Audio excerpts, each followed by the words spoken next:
तणावपूर्ण परिस्थिती त्या ठिकाणी कंट्रोल करण्याचा प्रयत्न केला आहे। काही पोलिसही जखमी झाले आहेत। खरं तर नागपूर शहर हे शांततेचं शहर आहे, दीक्षाभूमीचं शहर आहे, ताजबागचे शहर आहे। आमचं शहर हे सांस्कृतिक शहर आहे। आमच्या शहराची जनता ही सुजाण आहे, परंतु काही समाजकंटकांनी ही घटना जी घडवली आहे, पोलीस त्यांना शोधून काढतील आणि अत्यंत कडक कारवाई करण्याच्या सूचना माननीय मुख्यमंत्र्यांनी तेथील आयुक्तांना सर्व अधिकाऱ्यांना दिलेल्या आहेत आणि नागपूरच्या जनतेने सहकार्य करावं, सर्वांनी शांत राहावं, आपला सामाजिक सलोखा टिकवावा अशी विनंती या ठिकाणी नागपूरच्या जनतेला मी करतो आहे। नागपूर शहराचा नागरिक म्हणून मी सर्वांना हात जोडून विनंती करतो आहे, या घटनेमध्ये कुणाचे अफवावर बळी पडू नका, कुणाच्याही अफवा ऐकू नका आणि कुणालाही त्या ठिकाणी अफवाच्या माध्यमातून सामाजिक सलोखा बिघडवू नका। आम्ही सर्व एकत्र राहणारे लोक आहोत आणि एकत्रित राहून नागपूरला समोर नेण्याचं काम आपण करतो आहे। सर्वांनी शांत राहावं असं आवाहन करतो आहे। नागपुर में जो स्थिति निर्माण हुई है, जिन लोगों ने भी वो स्थिति निर्माण की है, उनको कड़ी कार्रवाई होनी चाहिए। हमारा पुलिस प्रशासन वहाँ पर काम कर रहा है, कुछ हमारे पुलिस भाई भी जख्मी हुए हैं, लेकिन माननीय देवेंद्र जी ने, माननीय हमारे मुख्यमंत्री जी ने और हमने सबने पुलिस को कहा है कि किसी को ना छोड़े, किसी को ना बख्शे और जो भी इसमें होगा उसको ढूंढ के निकाले। और जहाँ तक नागपुर की जनता का सवाल है, नागपुर की जनता बहुत संवेदनशील है, शांतता प्रिय है।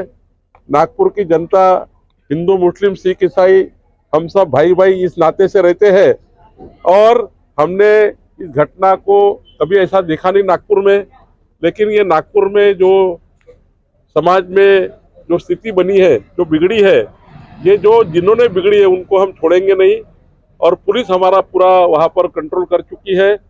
मैं नागपुर की जनता को हाथ जोड़ के विनती करता हूँ, वहाँ का एक नागरिक करके भी, कि वहाँ पे कोई भी तनाव ना बनाए, कोई भी झूठी अफवाहों पे वहाँ पर ना जाए, झूठी अफवाहों पर वहाँ पर कुछ भी समाज में आपस में तनाव तैयार ना करे, ऐसी विनती नागपुर की जनता को मैं करता हूँ।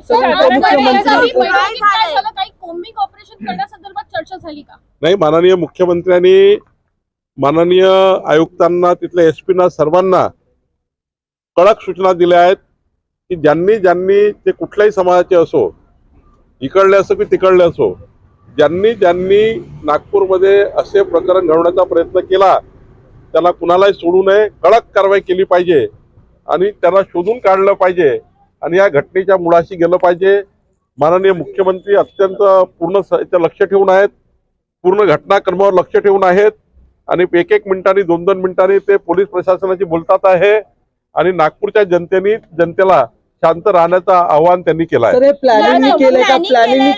तर मी यावर काही बोलणं योग्य नाही की प्लॅनिंग वगैरे, पण ज्यांनी केलं असेल त्यांना पोलीस ढूंढून काढेल, जास्तीची कुमक त्या ठिकाणी पाठवली जाईल आणि ज्या पद्धतीने माननीय देवेंद्रजी प्रत्येक सेकंदावर लक्ष ठेवून आहे, मला वाटतं या घटनेचा मुख्य सूत्रधार हा शोधून निघेल। सर, आरोप लग रहे हैं कि बाहर से भी कुछ लोग आए थे जिन्होंने नागपुर की स्थिति को खराब करने की कोशिश की। वही मैं कह रहा हूँ कि नागपुर की जो जनता है वो कभी ऐसा करती नहीं है।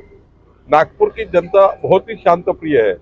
हम लोग सारे हिंदू मुस्लिम सिख ईसाई सभी भाई भाई रहते हैं, कभी वहाँ नागपुर में ऐसा कभी होता नहीं है, लेकिन जिसने भी किया है उसको सरकार ढूंढ के निकालेगी और कड़ी कारवाई करेगी। संघाचं कार्यालय देखील जवळ आहे, त्यामुळे अशांत परिस्थिती करण्यासंदर्भात या एकूणच आंदोलनाचं स्वरूप बघता काही प्लॅनिंग झालं असेल किंवा त्या संदर्भात काही गट कार्यान्वित असतील, या संदर्भात काही प्लॅनिंग झालं असेल शंका वाटते। यावर पोलिसांचा निष्कर्ष यायचा आहे, पोलिसांचा त्या ठिकाणी तपास चालू आहे। आज तर महत्वाचं आहे आता की समाजाला शांत करणे, त्या ठिकाणी समाजातला मनातला भ्रम, त्या ठिकाणी संभ्रम, काही अफवाचा बाजार सुरू आहे तो दूर करणे हे अत्यंत महत्वाचं आहे। तपास तर आपल्या येतील, तपासातल्या बाबी बाहेर येतील, पण आज महत्वाचं आहे की समाजाने शांत राहिलं पाहिजे, आपल्या समाजाने त्या ठिकाणी सर्वांनी शांत केलं पाहिजे। मी नागपूरच्या जनतेला आवाहन करतो, सर्वांनी शांत राहा, पोलीस प्रशासन त्या ठिकाणी आहे, आम्ही सर्व लोक लक्ष देऊन आहोत, माननीय मुख्यमंत्री लक्ष देऊन आहेत. नागपूरच्या जनतेने शांत राहावं आणि सर्वांनी या ठिकाणी प्रशासनाला सहकार्य करावं अशी विनंती करतो. कहा जा रहा है ये प्लानिंग के साथ हुआ है, कहा जा रहा है कि ये घटना जो है वो प्लानिंग के साथ की गई, ये किस तरह से दिख रहा है आप ये देखिए, आज तो पहली प्रायोरिटी है कि समाज को शांत करना, अफवाहों से समाज को दूर रखना। वहां पर समाज जो अशांत हुआ है वो किस घटना के कारण हुआ है वो बाद में तपास में आएगा ही, लेकिन नागपुर की जनता को सबसे पहले अफवाह पर विश्वास ना करे, पुलिस प्रशासन को सहकार्य करे, सपोर्ट करे और पुलिस अपने सबको शांत रखने का प्रयास कर रही है। हम सबने भी आह्वान किया है, मैं भी हाथ जोड़ के विनती करता हूँ कि सभी शांतता बना के रखे और नागपूर शहर की प्रतिष्ठा बना के रखे। हे जे पडसाद राज्यातील इतर भागांमध्ये देखील होण्याची शक्यता आहे, तर त्या संदर्भात काही विशेष काळजी घेण्यात येईल का? कसं काय नाही, संभाजीनगर आणि इतर भागातही खूप मोठी आंदोलनं पाहायला मिळाली, मुंबईतही कम्युनिटीच्या आसपासच्या भागात करण्यात आली होती. अन्य ठिकाणी परिस्थिती होऊ नये म्हणून. मी महाराष्ट्राच्या जनतेलाही, महाराष्ट्राच्या सर्व नेत्यांना, आमच्या सर्व महाराष्ट्राच्या सर्व पक्षाच्या नेत्यांना, सर्व पक्षाचे नेते, भाजपाचे, काँग्रेसचे, सर्व पक्षाच्या नेत्यांना आव्हान करतो की अशा परिस्थितीमध्ये आपण समाजाला शांत ठेवलं पाहिजे, समाजामध्ये कोणत्याही घटना होणार नाही याची काळजी घेतली पाहिजे आणि समाजाला सर्व पक्षाच्या लोकांनी समजावलं पाहिजे हे समाजकंटक घटना घडतात आणि समाज त्या ठिकाणी अशांत होतो.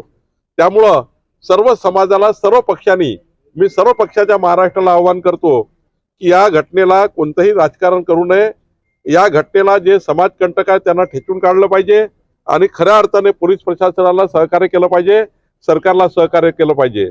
मैं महाराष्ट्र की सारे पार्टियों को विनती करता हूँ, सभी नेताओं को विनती करता हूँ कि सब नेता एक जगह आकर इस घटना के बारे में समाज को शांत करने के लिए प्रयास करें।